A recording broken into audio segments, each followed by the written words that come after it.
కేంద్ర బడ్జెట్లో ఆంధ్రాకు జరిగిన అన్యాయంపై టీడీపీ, వైసీపీ, జనసేన పార్టీలు బీజేపీని నిలదీయాలని సిపిఎం పార్టీ డిమాండ్ చేసింది. రాష్ట్రానికి కీలకమైన ప్రత్యేక హోదా, విభజన హామీలు, పోలవరం రాజధానికి నిధులు కేటాయించాలన్నారు.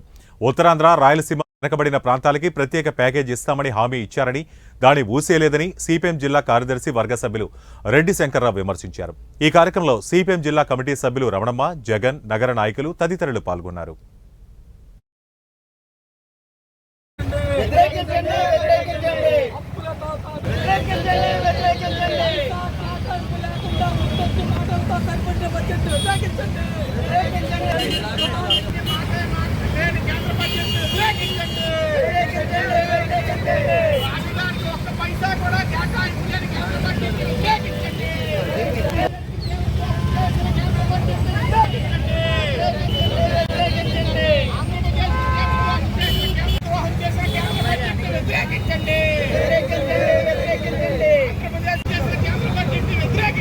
బడ్జెట్లోకి వచ్చేటప్పటికి ప్రత్యేక హోదా లేదు, విభజన హామీలు లేవు, పోలవరం నిధులు లేవు, రాజధానికి 15,000 కోట్లు ఇస్తామని చెప్పి చివరికి అది అప్పని చెప్పి మోసం చేశారు.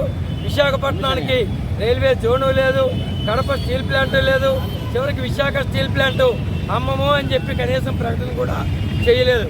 మరొక వైపున ఉత్తరాంధ్రకి అత్యంత కీలకమైనటువంటి వెనుకబడిన ఉత్తరాంధ్రకి ప్రత్యేక ప్యాకేజ్ ఇస్తాం, అది కూడా బుందేలఖండ్ తరహా ప్రాజెక్టు ప్యాకేజ్ ఇస్తామని చెప్పారు.